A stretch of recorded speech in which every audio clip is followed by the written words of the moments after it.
사랑하는 은혜와 진리 장로교회 교우 여러분, 어젯밤도 평안하셨습니까? 오늘도 이 세상을 두려워하지 않고 오직 우리의 아버지 하나님을 두려워함으로 믿음의 삶을 살아가는 저와 여러분이 되시기를 주님의 이름으로 축원합니다. 오늘 새벽에 만나보면은 마태복음 10장 34절부터 11장 1절까지입니다. 마태복음 10장 34절부터 11장 1절까지를 제가 읽어드리겠습니다. 내가 세상에 화평을 주러 온 줄로 생각하지 말라. 화평이 아니요 검을 주러 왔노라. 내가 온 것은 사람이 그 아버지와 딸이 어머니와 며느리가 시어머니와 불화하게 하려 함이니 사람의 원수가 자기 집안 식구리라. 아버지나 어머니를 나보다 더 사랑하는 자는 내게 합당하지 아니하고 아들이나 딸을 나보다 더 사랑하는 자도 내게 합당하지 아니하며 또 자기 십자가를 지고 나를 따르지 않는 자도 내게 합당하지 아니하니라. 자기 목숨을 얻는 자는 잃을 것이요 나를 위하여 자기 목숨을 잃는 자는 얻으리라. 너희를 영접하는 자는 나를 영접하는 것이요 나를 영접하는 자는 나를 보내신 이를 영접하는 것이니라. 선지자의 이름으로 선지자를 영접하는 자는 선지자의 상을 받을 것이요 의인의 이름으로 의인을 영접하는 자는 의인의 상을 받을 것이요 또 누구든지 제자의 이름으로 이 작은 자 중 하나에게 냉수 한 그릇이라도 주는 자는 내가 진실로 너에게 이르노니 그 사람이 결단코 상을 잃지 아니하리라 하시니라. 예수께서 12 제자에게 명하기를 마치시고 이에 그들의 여러 동네에서 가르치시며 전도하시려고 거기를 떠나 가시니라. 우리는 지난 한 주 동안 제자들을 세상으로 파송하시는 예수님이 그들에게 주시는 경고와 당부의 메시지들을 살펴보았습니다. 가장 먼저 예수님은 자신의 제자들에게 복음을 증거하는 사명에 대한 태도를 말씀하셨습니다. 예수님은 제자들이 이 세상에서 복음을 증거하는 것을 마치 양을 이리 가운데로 보낸 것 같다고 말씀하셨습니다. 그 말은 이 세상은 복음을 증거하는 예수 그리스도의 제자들에 대해 결코 우호적이지 않다. 아니, 복음을 전파하는 일을 막는 것에서 그치지 않고 그들을 공격하고 핍박할 것이다. 그러니 너희가 이 세상에서 복음을 전파하는 사명자로 살아간다면 이런 일을 당할 것이라는 것을 미리 알고 그에 합당한 태도를 보여야 한다. 이런 뜻입니다. 그래서 예수님은 그의 제자들에게 뱀같이 지혜롭고 비둘기같이 순결할 것과 오직 하나님만 두려워하고 이 세상에 그 어떤 것도 두려워하지 말 것을 말씀하셨습니다. 오늘 본문에서 예수님은 그런 당부와 경고의 의미를 담은 마지막 메시지를 말씀하십니다. 결론만 간단하게 말씀을 드리면 오늘 본문에서 예수님은 그의 제자들이 가져야 할 가치가 무엇인지에 대해 말씀하십니다. 다시 말해서 예수님의 제자들이 정말로 중요하게 여겨야 하는 것이 무엇인가 하는 것입니다. 34절에서 예수님은 내가 세상에 화평을 주러 온 줄로 생각하지 말라. 화평이 아니요 검을 주러 왔노라고 말씀하십니다. 이 말씀은 예수님이 이 땅에 오신 것은 당시 유대인들이 갖고 있었던 메시아에 대한 기대와는 완전히 다른 것임을 말씀하는 것입니다. 예수님은 결코 당시 유대인들이 갖고 있었던 것처럼 이스라엘을 로마의 압제에서 해방하거나 유대인들의 삶의 문제를 해결하기 위해 오신 메시아가 아니었습니다. 오히려 예수님은 메시아로서 자신의 사명을 감당하기 위해 끊임없이 유대 종교 지도자들과 싸우게 되실 것이라는 것을 나는 검을 주러 왔노라는 말로 표현하셨습니다. 왜냐하면 그들은 예수께서 선포하시는 하나님 나라에 대해서는 아무 관심이 없고 오직 이 세상에서 자신들이 누리고 있는 권력을 잃지 않는 것만을 중요하게 여겼기 때문입니다. 예수께서 12 제자들을 파송하시면서 천국이 가까이 왔다는 메시지를 선포하라고 하신 말씀이 바로 그런 이유에서 중요한 것이라 할 수 있습니다. 예수님은 예수 믿고 천국 가라는 메시지를 전파하라고 하신 것이 아니라 이 세상에서 하나님의 통치를 받는 하나님의 백성답게 살아가는 하나님의 사람들이 될 것을 선포하라고 하셨습니다. 그런데 정작 유대 종교 지도자들은 그런 메시지를 거부할 뿐만 아니라 그런 메시지를 전하는 예수의 제자들을 핍박하고 공격할 것이며 그런 핍박과 공격은 그 누구보다도 예수 그리스도에게로 집중될 것임을 예수님은 말씀하셨던 것입니다. 그렇기 때문에 예수님은 그의 제자들에게 너희가 내가 주는 권능과 능력을 가지고 세상에 나가서 더러운 귀신을 쫓아내며 모든 병과 약한 것을 고치더라도 결코 그것 때문에 흥분하거나 마치 너희가 대단한 존재가 된 것처럼 착각하지 마라. 오히려 너희가 그런 사역을 통해 하나님의 나라를 사람들에게 선포할수록 너희는 이 세상의 강한 저항과 공격에 직면하게 될 것이다. 나는 이 세상에 진정한 화평을 주러 왔지만 세상 사람들은 그것을 이해하지 못하고 받아들이지도 않을 것이기 때문이다. 그래서 오히려 너희는 그들과 갈등과 대립의 관계에 놓이게 될 것이다. 라는 것이 바로 34절의 의미인 것입니다. 예수님은 그런 갈등과 대립이 비단 유대 종교 지도자들과만 있는 일이 아님을 35절과 36절에서 말씀하십니다.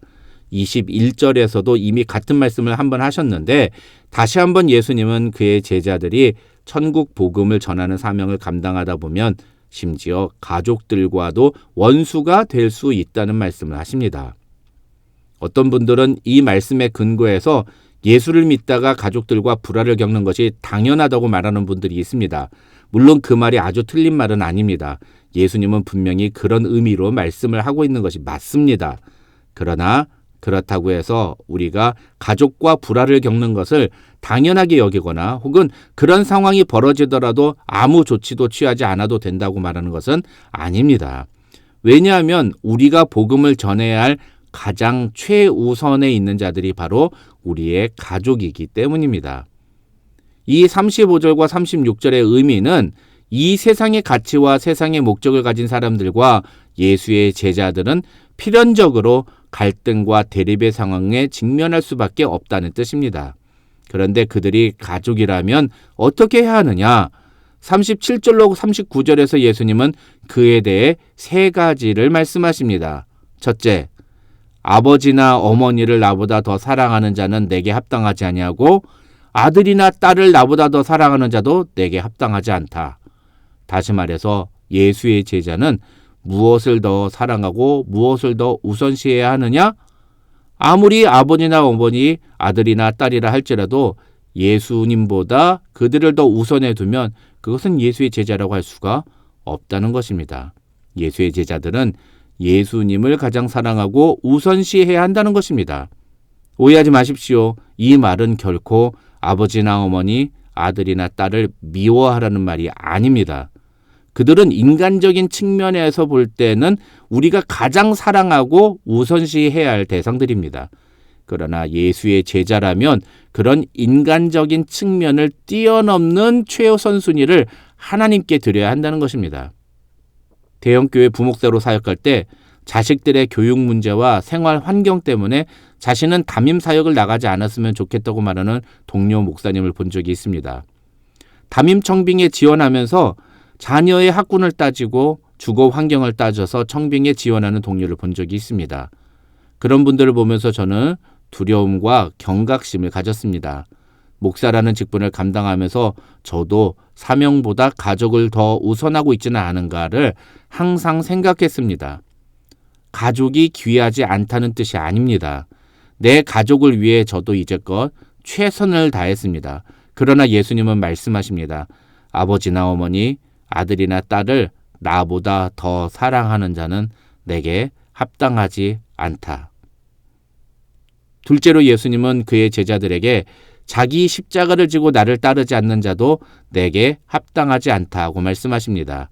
이 말씀은 사실 매우 무서운 말씀입니다. 왜냐하면 지금이야 십자가에 대해서 어떤 두려움이나 공포심이 거의 없습니다만 예수님 당시 사람들에게 있어서 십자가는 거의 공포스러운 물건, 저주와도 같은 상징의 물건이었기 때문입니다. 그러니까 자기 십자가를 진다는 것은 곧 복음을 전파하는 사명을 감당하면서 그가 받게 될 모든 저주와 핍박과 공격을 의미하는데 그런 것 때문에 예수님을 따르지 않는 자, 다시 말해서 복음 전파로 인해 자신이 당하게 될 어려움 때문에 예수님을 따르지 않는 자는 예수님의 제자라고 할 수 없다는 것입니다. 마지막으로 예수님은 자기 목숨을 얻는 자는 잃을 것이요 나를 위하여 자기 목숨을 잃는 자는 얻으리라고 말씀하십니다. 여기서 예수님이 말씀하시는 것은 결국 모든 인간에게 있어서 가장 중요한 문제인 자신의 목숨과 예수님 사이에 너는 무엇이 더 중요하냐고 묻는 것입니다. 세상에서는 죽으면 모든 게 끝입니다. 아무리 많은 돈을 가져도 아무리 유명해도 죽으면 아무 소용이 없습니다. 그게 맞습니다. 그러나 우리 그리스도인들은 이 땅에서의 삶이 끝이 아닙니다. 우리에게는 영원한 새 하늘과 새 땅이 예배되어 있습니다. 그곳에서 하나님의 자녀들은 하나님과 함께 영원히 왕노릇하며 살 것이라고 성경은 분명히 말씀합니다. 그 새 하늘과 새 땅을 바라보며 살아가는 하나님의 자녀들은 결코 자기 목숨 때문에 예수님을 포기하지 않습니다. 뒤집어서 말하면 예수 그리스도를 알지 못하는 자들은 오직 자신의 육신의 생명만이 중요하기 때문에 결국 죽음 앞에 서게 되면 예수님을 부인할 수 있다는 것입니다. 그리고 예수님은 이런 자는 예수 그리스도의 제자가 될 수 없다고 말씀하시는 것입니다. 40절로 42절에서 예수님은 이렇게 천국 복음을 전하는 예수의 제자를 영접하며 그들을 환대하는 자들에 대한 축복을 말씀하십니다. 다시 말씀드리지만 이 40절로 42절은 복음을 전파하는 예수님의 제자들이 받는 축복이 아니라 그렇게 복음을 전파하는 예수님의 제자들을 따뜻하게 영접하고 그들에게 환대를 베푸는 사람들에게 주시는 축복에 대한 내용입니다. 가령 42절에 나오는 또 누구든지 제자 이름으로 이 작은 자 중 하나에게 냉수 한 그릇이라도 주는 자는 내가 진실로 너에게 이르노니 그 사람이 결단코 상을 잃지 아니하리라 하는 말씀을 우리는 보통 우리가 예수님의 마음으로 아주 작은 자에게 사랑을 베풀면 결코 우리가 상을 잃지 않을 것이라고 이해합니다. 심지어 저도 예전에 그런 식으로 이 본문을 이해하고 설교 시간에 사용한 적도 있었습니다. 그러나 이 말씀은 그런 의미가 아닌 것입니다.